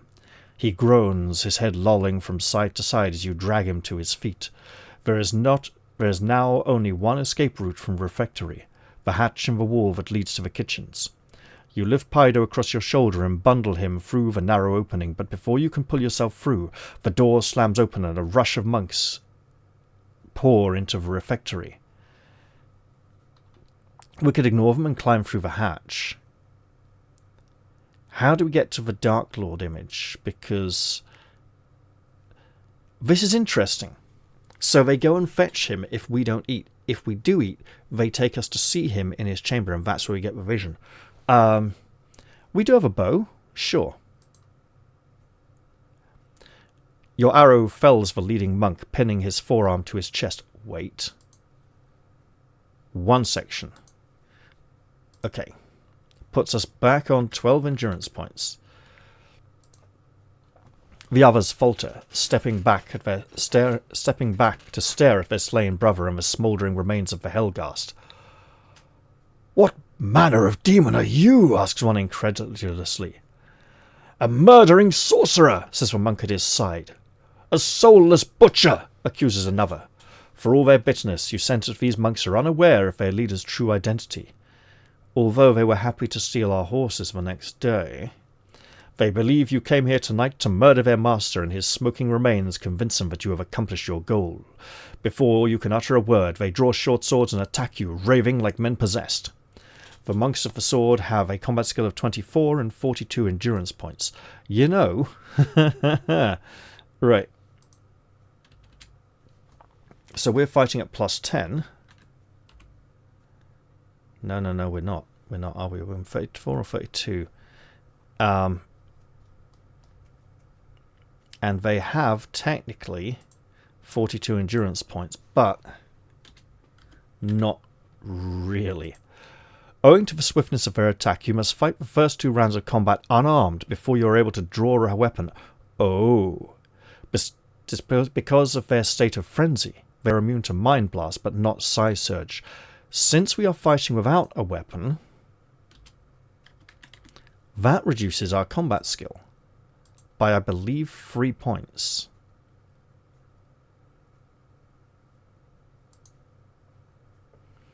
However, our weapon mastery may counter that.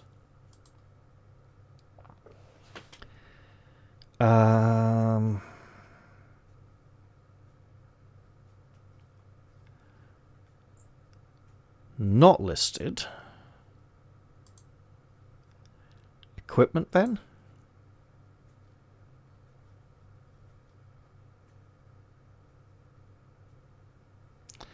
Weapons, use equipment.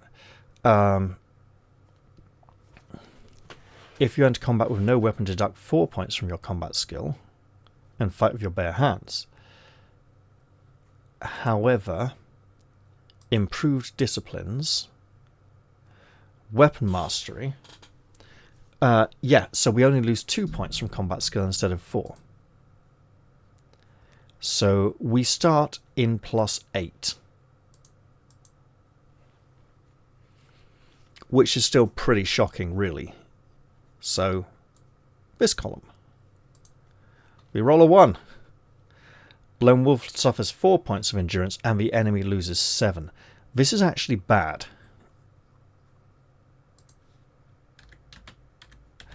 It's almost as if they wanted to do the extra damage to us that the Helghast could not. So, enemy loses 7.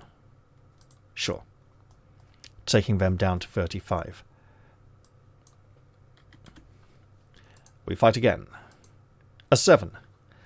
The enemy loses 16 damage, and Lone Wolf suffers none, so 29 down to 19. Then we draw our sword and are fighting at full capacity. I pressed the button, nothing happened. I shall press it again. A 5. So Lone Wolf suffers 2 damage, but the enemy loses 12. This takes us down to 6. At this point, we're only really alive because of our padded leather waistcoat, chainmail waistcoat over that. You know, that we're being battered from all sides. We're kind of staggering and reeling from a fight with the Helghast. But as long as we don't roll really low too many times, a 4.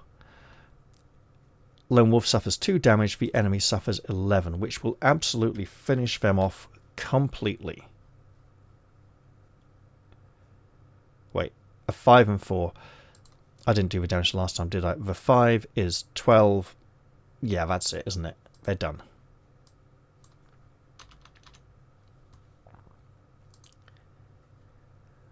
Okay. You may evade after 3 rounds of... I didn't do that, because I think evasion is fighting a round of combat in which we can't deal any damage. You hear approaching footfalls and the yaps of hounds in the distance. Without further delay, you pull yourself through the hatch and tumble into the kitchen and recover a point of endurance back up to 5. And we need to try and save... I think we need to try and save Pydo's life before we can escape from here. If we escape from here, we can't leave it too late. You jump to your feet and scan the room, your weapon poised to strike down any would-be attacker. Fortunately, the place is empty, the cooks having been summoned to the refectory. You sheath your weapon, lift Pydo across your shoulder and run towards an open door at the far end of the kitchen. As you pass a steaming cauldron of stew, you catch sight of a stoppered vial of clear liquid. You stop to pocket the vial. It's a special item. Oh dear. One moment, Ben. Well, we'll regain some health while we're at it. And we automatically pick this up. We're down to 3 arrows now. I don't have anything I want to leave. You stop and pocket the vial before running through the door and into the corridor beyond. At the end of the corridor are a wooden door and a staircase that ascends to the floor above. This vial of clear liquid I don't think was available the other route with the other version of the fight, where we would have been poisoned and going... I think the Helghast had lower combat skill if we had been poisoned and taken 7 points of damage prior to the fight. And I think that was a balancing measure to make both fights equally challenging rather than punishing you for taking the poison the first time. How am I gonna... It's forced. I think we ditch the quiver. It would be nice to... The fire seeds are going to be too useful. Yeah.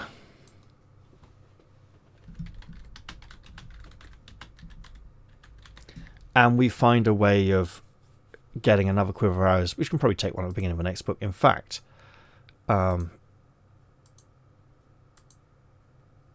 that's quite easy to check. We can literally be a cheating bastard and go and look at book 9 at the equipment list to see if we can get more arrows. Quiver of arrows. We can. Excellent. It was a fairly reasonable assumption to make, okay? And I feel good about making it. I didn't need to check, but it was worth showing people the confidence behind my decision. We do have the discipline of pathsmanship and divination, and it's an extra healing section. A strong aura of good emanates from the room above, and you suspect that it is a place of worship. However, this aura masks your ability to detect if the room is occupied or empty. The door ahead gives off no special aura. So...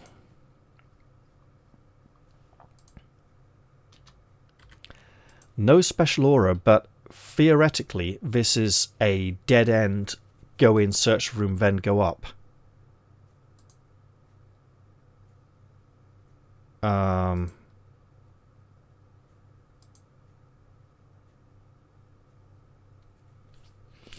Not necessarily. Right. Well, there's a strong aura of good.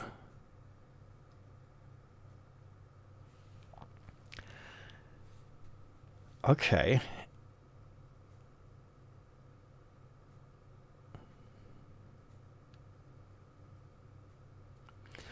At the top of the stairs, you pass through a curtained archway and step into a large prayer hall.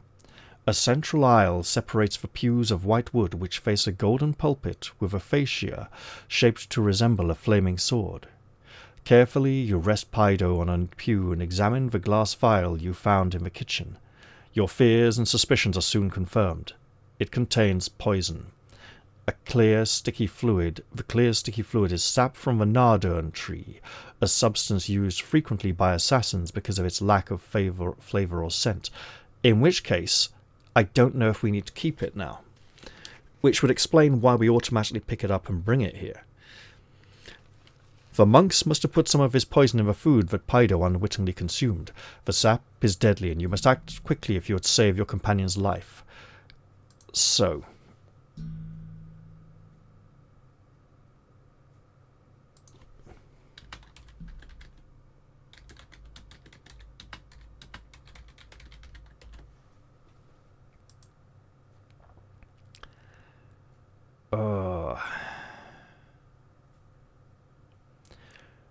You hear the sound of running feet and the growl of dogs off the leash at the bottom of the stairs. Once more you shoulder your burden, carrying Pido towards the far end of the hall in search of an exit. Behind a drawn curtain you discover a door, but it is locked and bolted from the other side. The noise of your pursuers grows louder as they climb the stairs to the hall. We do not have the discipline of invisibility, and have reached the rank of tutelary. We have reached rank of tutory, but we do not possess the skill. You can hide in the pulpit, hide among the pews, or stand in the central aisle and await our pursuers to protect Pydo. There may be many of them that could get around. This is a place of great holiness and goodness. Surely they would not. There are dogs. Hide among the pews, the dogs would probably sniff us out. If we hide in the pulpit, seems like a weird choice.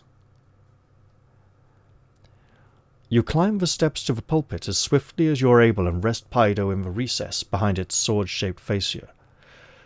By chance, his tunic snags on a hidden lever and, as his body slumps over, the lever is pulled to one side. Suddenly, the floor of the pulpit shudders and begins to descend into a secret passage beneath the hall. Carefully, you pull Pydo off the platform and raise him into a sitting position, his back against the passage wall. Slowly, the platform rises back into the pulpit, hopefully before our pursuers enter the hall. In the silence of this secret passage, all you can hear is the shallow breathing of your unconscious companion. You lift one of his eyelids and note that the almond-shaped iris is fully dilated. Your basic Kaya skill of healing informs you that he is in a coma, and we regain a point of endurance back up to 8 now. We do have the Magnakai discipline of healing.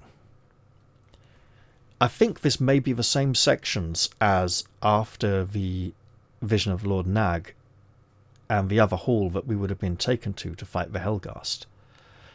Because otherwise this is creating duplicate sections and padding out the book. You concentrate all your skill on trying to save your companion's life. Placing your hands on his chest, you transfer the warmth of your healing power into Pydo's poisoned body, breaking down the toxin by degrees. The treatment is slow and laborious, and it is dawn before you know for sure if you have saved his life. I think we've already taken our healing for section. Let's see. 1, 2, 3, 4, 5. So, down to 4. 5, 6, 7, 8, 9. We 10. 10? Oh, we're on 10 endurance then. Okay, I missed a point earlier. A bead of sweat on Pydo's forehead is the first sign of his recovery. Slowly he stirs to consciousness, waking from a sleep that was so nearly his last. He can remember nothing of the ordeal, and when you tell him what has happened, he shakes his head in disbelief. "A Helghast," he says incredulously. "How can it be?" "The servants of Darklord Nag have infiltrated this monastery," you reply. "They have kept themselves hidden, but I fear the day is fast approaching when they will rise up and wreak their havoc. Already they know of our true identities, and I wager they know why we're here." "This is bitter news, Lone Wolf," replies Pydo, his face etched with worry. "We can afford to delay no longer. If Telestria falls to Darklord Nag before we reach the Danarg, then the quest is lost." You nod in agreement, and as you cast your eyes along the gloomy passageway, you cannot help but wonder if the quest is already lost. With a shake of your head, you dismiss the thought and help Pydo to his feet. The passage follows a tortuous path that eventually leads to a panelled door. A raised button activates the lock, and the door slides into the wall to reveal a strange room. Domed and hexagonal, its walls are hung with tapestries depicting strange and grotesque creatures. Numerous plinths stand upon the richly carpeted floor, each supporting a large bowl filled to the brim with a silvery liquid. Cautiously you step through the secret portal and into this sumptuous chamber, and go up to 11 endurance points. One of the bowls begins to emit a faint humming sound. The surface of its silvery liquid swirls and glows brighter, casting a phosphorescent light onto the domed ceiling. The sparkling mist slowly clears, and a strange image takes shape, condensing and forming into something wholly alien, something that resembles the head of a monstrous fly. Its great multifaceted eyes stare down at you, gleaming darkly with black fire like two huge clusters of evil jewels. Tan Asha Okja Nadokag Nag, booms a ghastly, rasping voice. His name is last? Then, with a stifled cry of rage and recognition, the image clouds over and the light fades to a dull glow. The terrible visage of Darklord Nag has disappeared, but hey, guess what we're gonna do? I'm pretty sure you guessed it. Let's translate that for an added little bonus. So like a 71-ish. So, Tan Asha Okja, hyphenated. We have a Tor, but no Tan. Tan, listen. Like, it's going to be something like, behold the words of Darklord Nag, isn't it? Asha Okja. Ash and... Okay, listen and obey, probably. Let's see. Is there... Obey, Okja. Yeah. Listen, obey, Nadokna. Oh, close.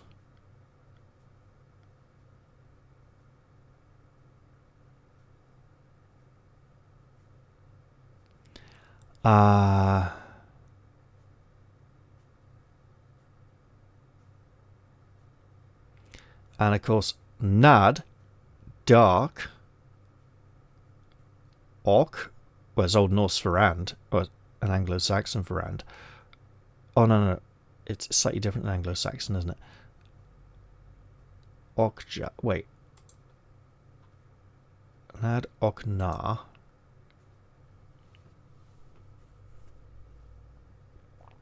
Okna could be all one word.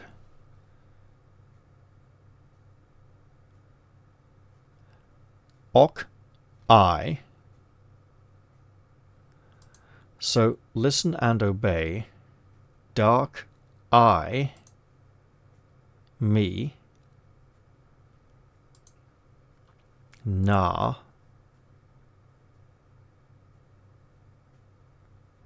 We have a knack there. Nerd. It's probably going to be like Lord, isn't it? No. Warlord, Master, Commander.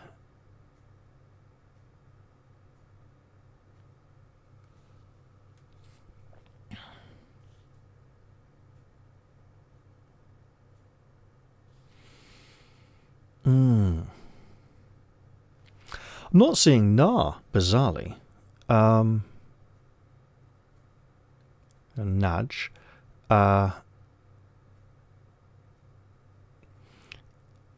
I'm suspecting there may be an Okna instead of I/me.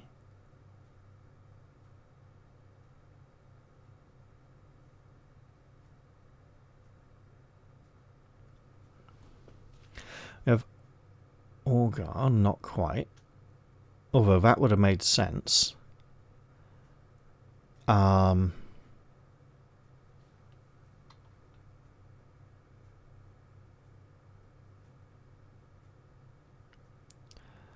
Ozon.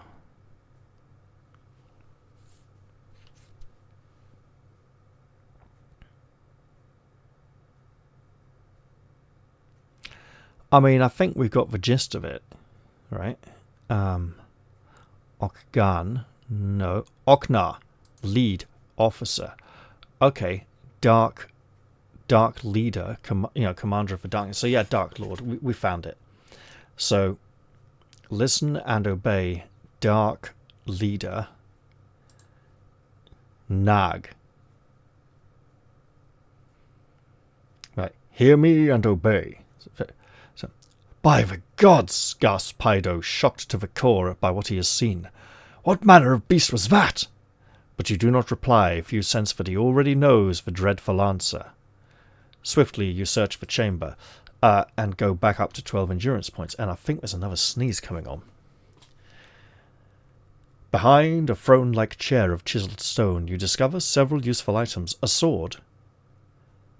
If you've defeated a bloody Helghast, you needed a magic weapon.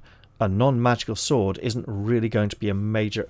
I mean, unless you had weapon mastery with swords and the weapon, but you have to use the summer sword to be able to defeat that one. Which may mean it's a required weapon for this book, or that there's a alternate way of surviving the encounter without it, like deflecting his blue fire blast back at him or something.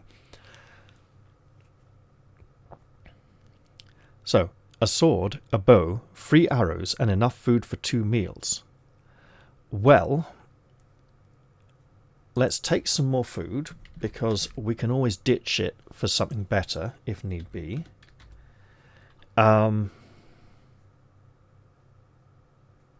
Shame we used a potion of Alepho. We could almost have got away without it, but then the monks did so much damage afterwards due to the 2 rounds of unarmed combat that I'm kind of grateful I didn't, because we went down to 4 endurance points. So yeah, being an extra column on the to the left on the chart would have really messed us up.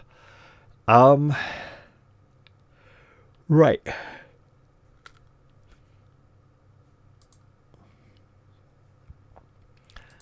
I'm not sure I need the flask of Nardern sap now. And a quiver with 3 arrows would make up for the 3 I had to abandon earlier. I don't remember many opportunities to poison outside of book 3, and then one other time I think in book 6 or 7 or 5. So I think I will ditch that in favour of... Will I?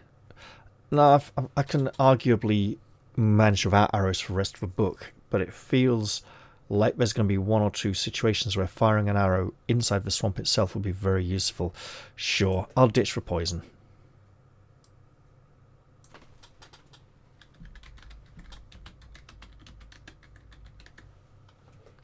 Which I didn't particularly want to pick up in the first place.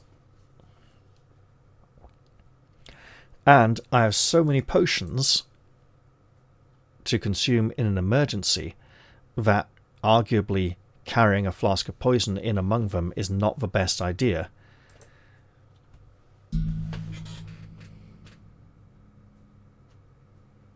Because I might accidentally drink it in an emergency. Also, set into the back of the chair is a lever. It activates a portal in the opposite wall. The tapestry that conceals it is drawn aside, and you see a stairway flanked by torches descending to a passage far below. "Come," says Pydo, "this room chills my blood." You move to follow him as he descends the stairs, stopping briefly to kick over the bowl of glowing silvery liquid that projected the image of Dark Lord Nag.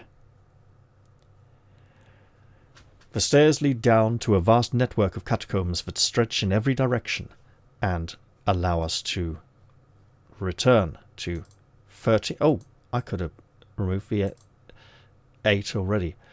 So we can go from 12 back up to 13 because it's above the 11 and on the way to the 16. The stairs lead down to a vast network of catacombs that stretch in every direction.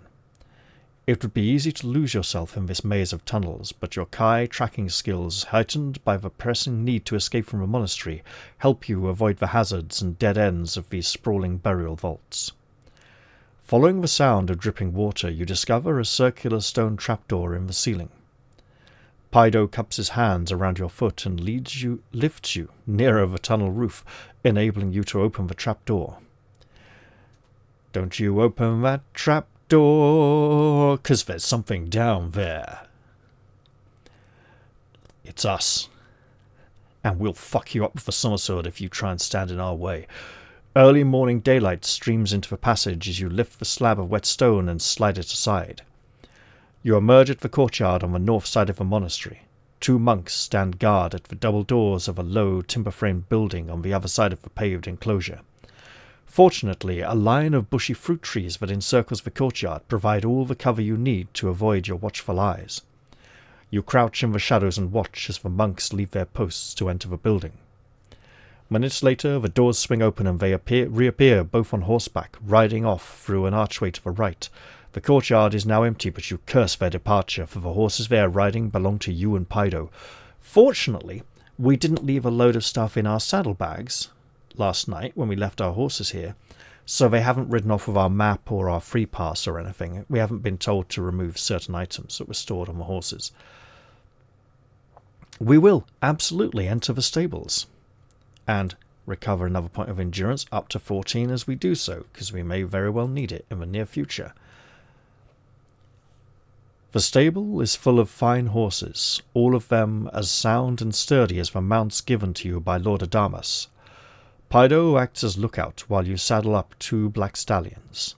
You are making the final adjustments to their bridles when Pydo hisses a warning. 4 monks coming this way! You mount your fresh steeds and gallop out of the stables, scattering the startled monks, who had just reached the door. In an act of desperation, one of the monks unsheaths his sword and hurls it at your back. The deadly blade spins through the air with alarming accuracy. If you have the Magnakai disciplines of Hunt Mastery and Divination, add 3 to the random number we're about to generate. We do not have both of those. I don't believe we have Hunt Mastery. So it's a straight roll. A 3. Oh ho ho! We are not dead or wounded.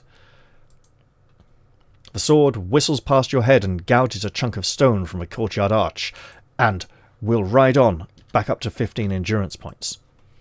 You hear the monks shouting, and you dig in your heels, steering your horse through the archway and along a narrow street that leads to the quadrangle. At this early hour, there are few obstacles to slow your escape as you gallop headlong through the twisted streets of Faro. It is not until you reach the town's north gate that you finally rein in your horse to a halt, where you go back up to 16 endurance points. Isn't that nice and lovely? The North Gate guards, tired after the long night's watch, grumble wearily at your demand for the gate to be opened. "What's the hurry?" growls one guardsman. "Matter of life and death, is it?" sneers the other. The portcullis finally clanks open and you leave the town, riding the broken dirt track towards the distant hills in the frontier town of Ciada. Well, hey, we need to stop and go through the Mordril forest instead. Hopefully.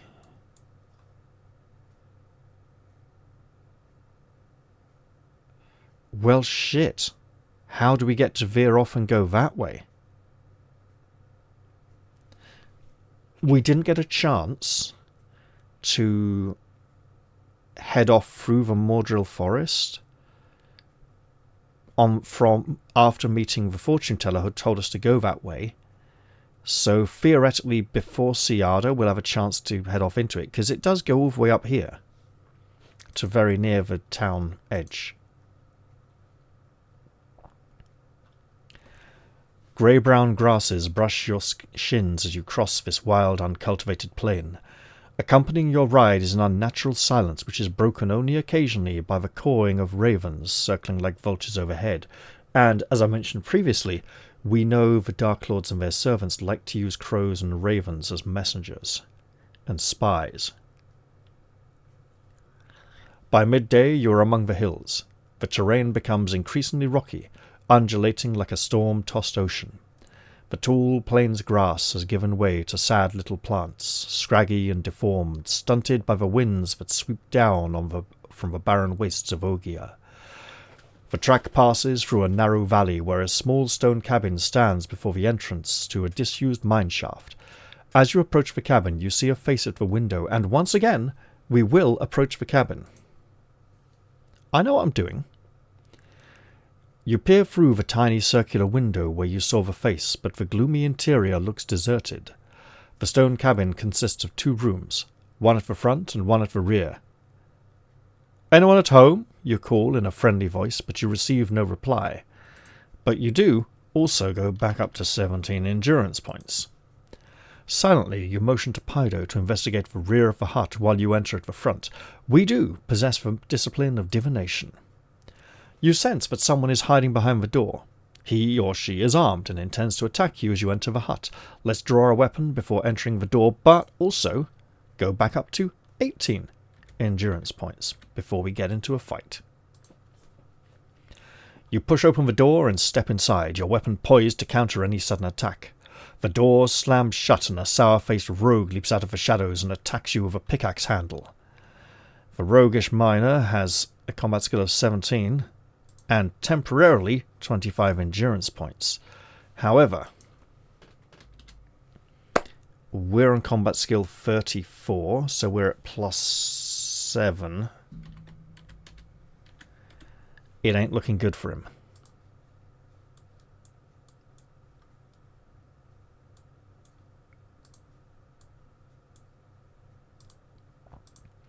We roll a 1. Okay, Lone Wolf suffers 4 points of endurance damage, but the enemy loses 7. Okay.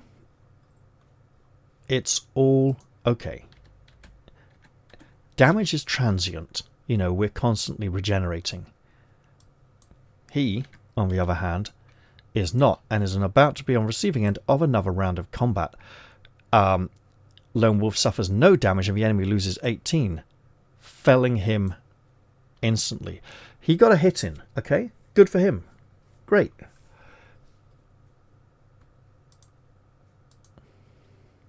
The rogue slumps dead at your feet. Seconds later, the door to the back room splinters and breaks as Pydo hacks through it with his sword. "What kept you so long?" you ask cheekily, when finally the door gives way and he staggers, sweating and exhausted, into the room. He smiles ruefully and, after pausing to get his breath back, he invites you to come and see what he has found in the back room. While he gets his breath back, we will restore a point of endurance, because it's another section. Small sacks, each filled with nuggets of silver, are stacked in a huge mound that reaches almost to the ceiling. No wonder he fought so desperately, you say, staring at this hoard of treasure. There's enough silver here to pay a king's ransom. You may take some treasure before you leave. Each sack of silver counts as 1 backpack item. I think we will take 1 sack of silver, as that is a valued commodity in this country. We can now leave the cabin and continue up the valley, or investigate the mine. An old wooden board nailed across the entrance to the shaft warns you to stay away. This silver mine was closed down shortly after the main tunnel collapsed. 20 miners were buried alive, and their names are carved into the pit props that surround the entrance to the shaft as a memorial. As you scan the list of names, you hear the tap of a hammer breaking stone in the depths of the shaft. Now, we've got to be a little careful here, but I believe we can enter the mine. You duck under the board and step into the gloom, taking care to tread lightly around the mounds of rubble and pools of water that obscure the tunnel floor. Soon the light from the entrance fades into total darkness. Ahead, the sound of hammering continues. We do have our fire sphere, so in the flickering light you see that a large section of the tunnel floor ahead has collapsed. Gingerly you edge around the deep hole and continue along the passage. Steadily the hammering grows louder until you arrive at a new tunnel branching off to the left, and as it's a new section, we'll go up to 18 endurance points. Again, as we were before our scuffle with the miner. Recent excavation has exposed a rich vein of silver ore that glitters brightly. As you peer down the new shaft, you see a dwarf in a miner's hat hammering at the ore with a mattock. We could call out to him and experience an auto-kill, or leave well alone. He's mining in a condemned mine that is dangerous. It's currently illegal to work in here. His associate back at the hut was helping him gather silver to make them both quite rich without having to give a load to the mine owner or something. Let's just leave him to his work and return to the surface to continue on our journey. And as we are at a new section, we can go back up to 19 endurance points. The track continues along the rock-strewn valley floor, through a thicket of stunted trees, and climbs slowly towards a ridge of hills, their peaks worn smooth by countless years of wind and harsh weather. You stop briefly at the babbling stream to allow your horses to drink, and your rumbling stomach reminds you that you are hungry and in need of food. You must now eat a meal or lose 3 endurance points. If only we had had the opportunity to eat before picking up a sack of silver, we could have consumed and removed that meal instead of this one. But since we serve 3 more anyway, there we go. When the horses have quenched their thirst, you continue to climb to the ridge. You soon reach the crest and stare down on a sight that sends a shiver down your spine. Section 24.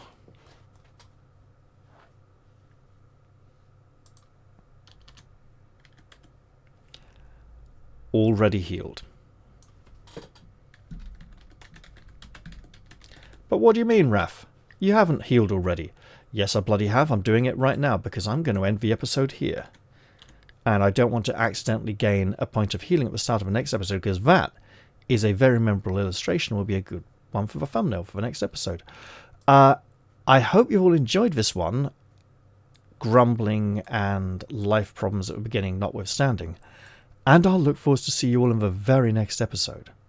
I'll say goodbye for now though, and cheerio everyone. See you all soon.